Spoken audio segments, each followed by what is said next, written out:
Edward Barber. May mga hindi malilimutang pangyayari? What's up mga kamarites?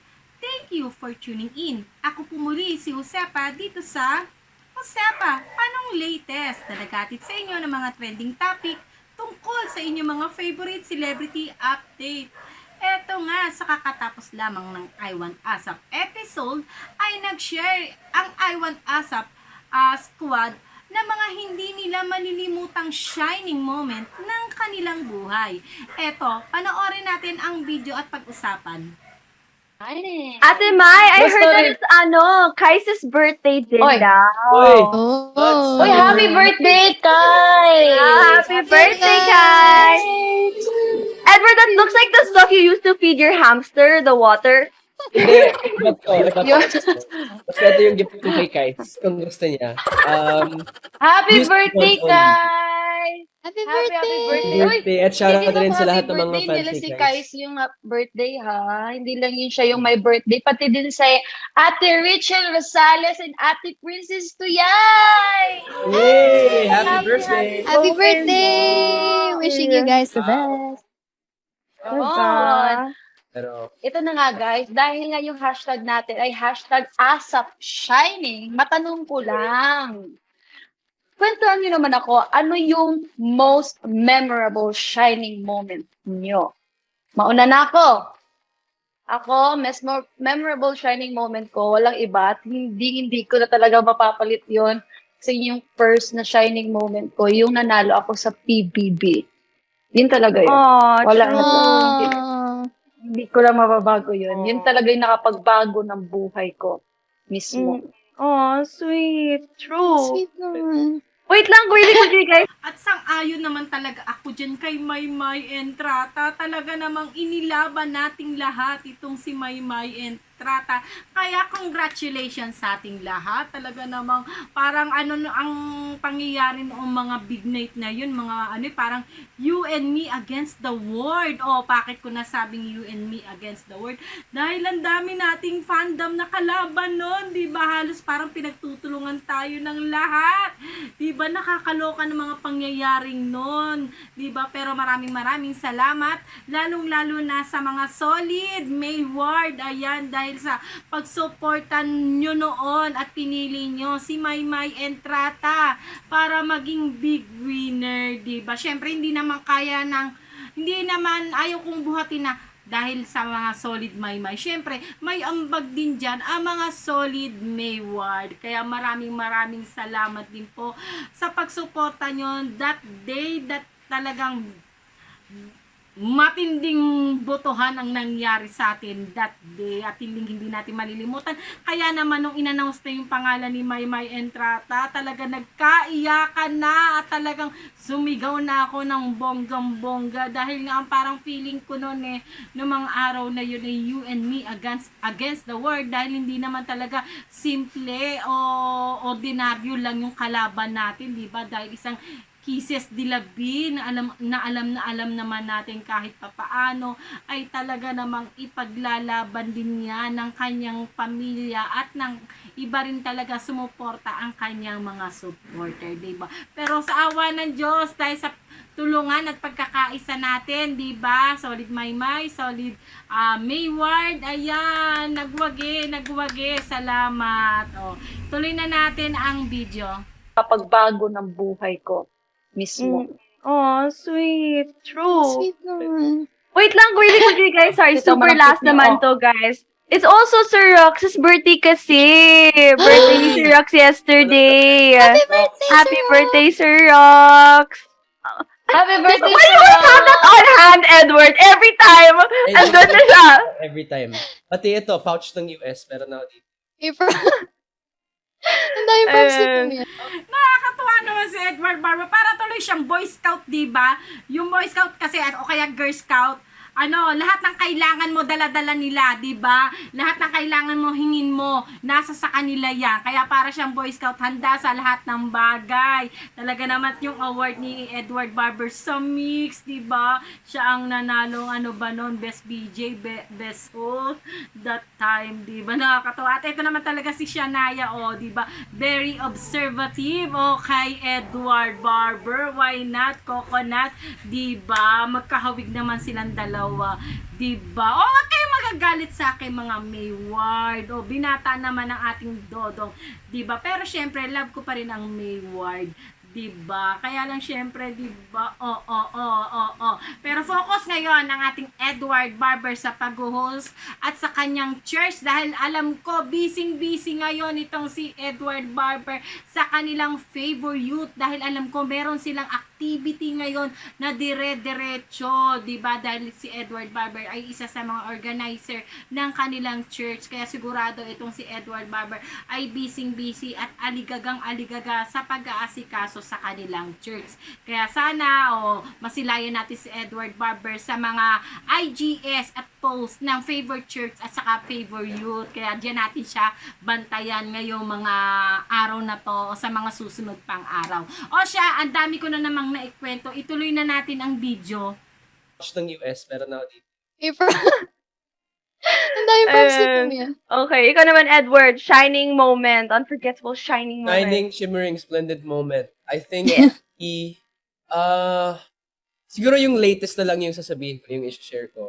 The latest one we had was when nung natapos yung buong tour namin sa US. It was one of my favorite moments kasi naalala ko may moment after the show, yung final show namin sa LA, na umupo ako sa empty na theater. Tapos I was talking to Lian Kyla and we were just sharing thoughts about the show, yung mga reflections namin about the whole trip. And it's one of those moments na medyo surreal na, alam mo yung parang nasa movie ka, tapos na yung big scenes. Tapos, Chill lang, yeah. That's so parang ender ng fantastic. movie. So, kahit wala masyadong shining sa moment na yan, for me, it was really special because, lang, like, it was a long tour. It was a challenging one too.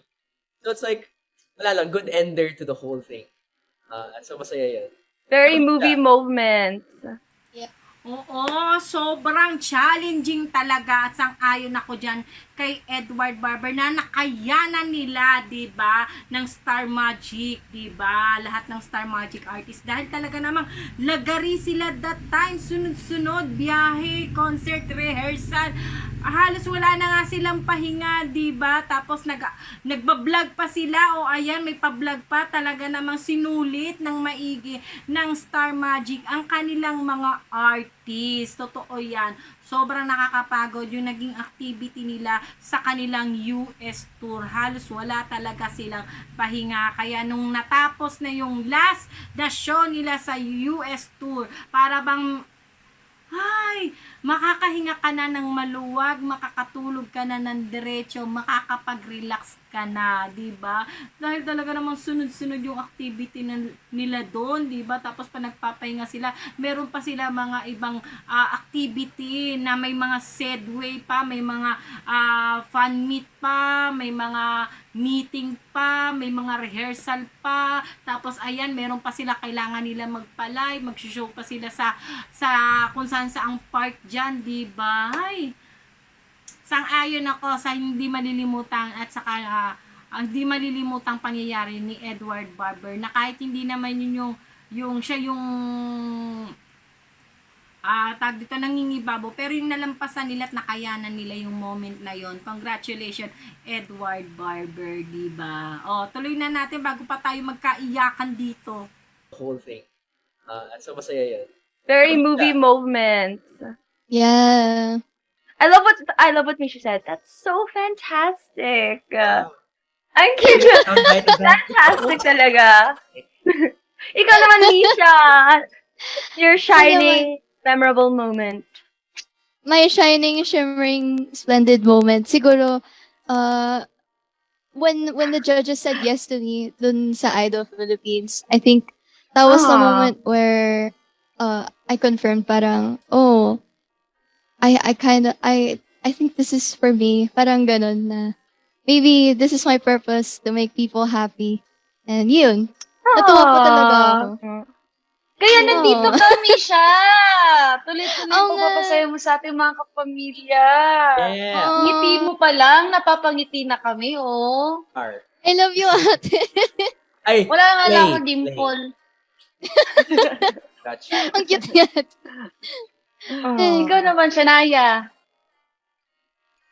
For me naman, I guess like the one I can just think of right now is like it's actually parang a super chill moment. So I posted kasi sa Instagram ko ata na parang a video.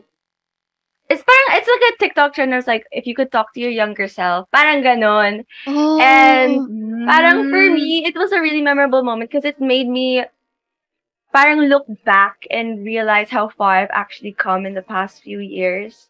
Diba parang it's so easy to be like, oh, I wish I had more projects, or I wish I had more this, or I wish sana ganito ako. Pero at the same time, it's like, wait a minute.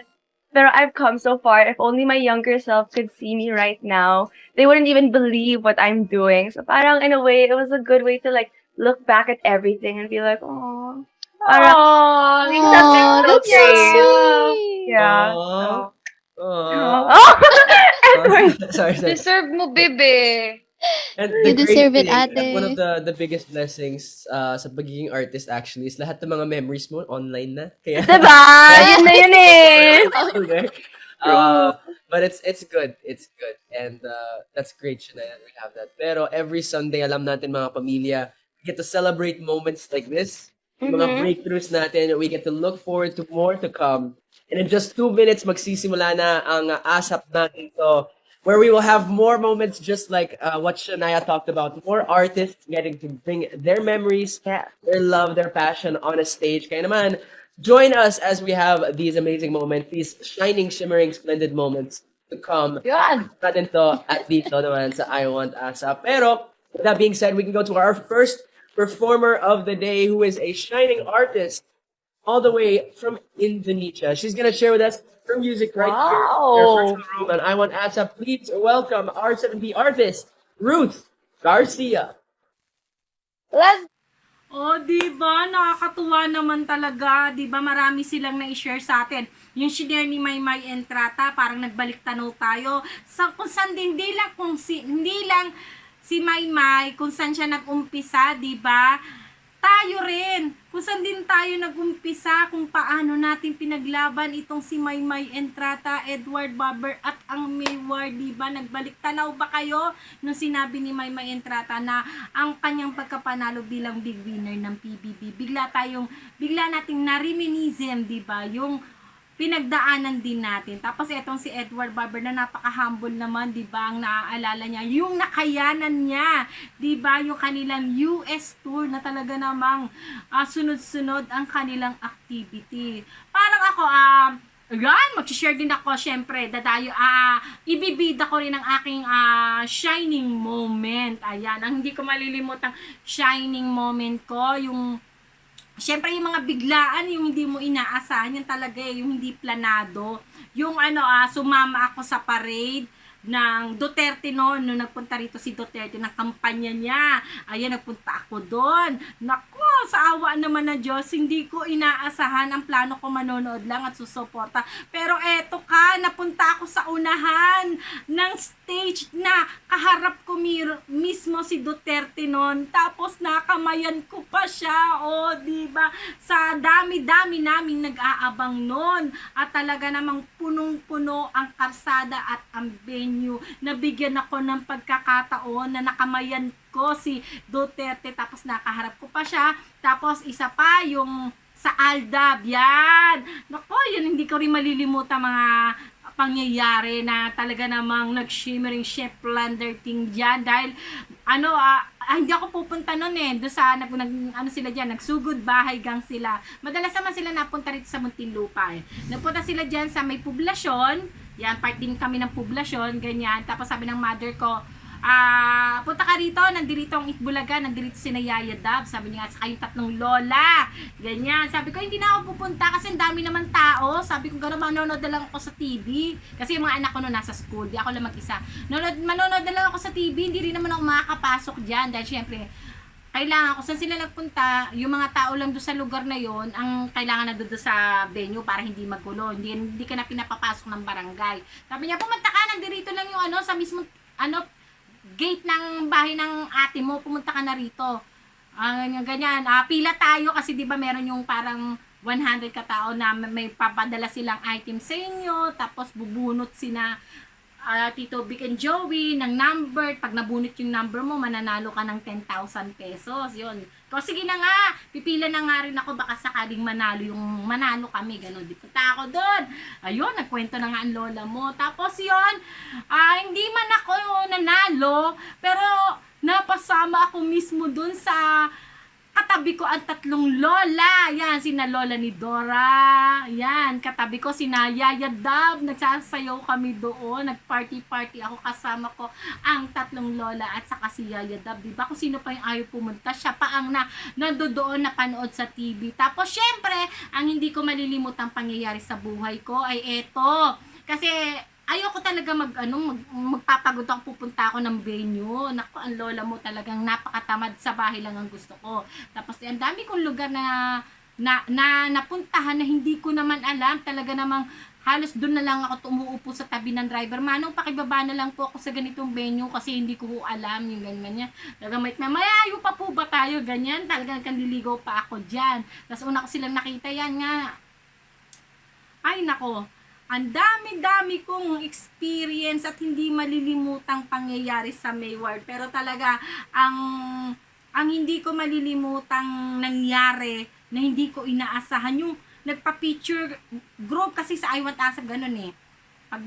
Pagtapos ng I Want ASAP, may mga fandom o magpipicture yan ang Mayward, si Edward saka si Maymay, magpipicture yan kasama kami, mga fandom. Yung inano ko ni Edward, hindi ko inaasahan yun. Ay, Diyos Mariosep. Hay nako, siguro sa lahat ng naranasan ko, mapa-political o mapa-showbiz, masasabi ko, blessed ako na hindi ko inaasahan na ganun ang mangyayari. Diba? Basta laging nabibigyan ako ng pagkakataon na makasalamuha ko yung aking mga lodi. Kaya sobrang blessed. Thank you po, Lord. Diba? O siya mga kamarites, kung gusto nyo maging updated lagi dito kina Maymay Entrata at Edward Barber at sa Mayward, ay huwag po ninyong kalimutang mag-subscribe. I-click ang ring button para lagi po kayong updated dito sa aking mga video.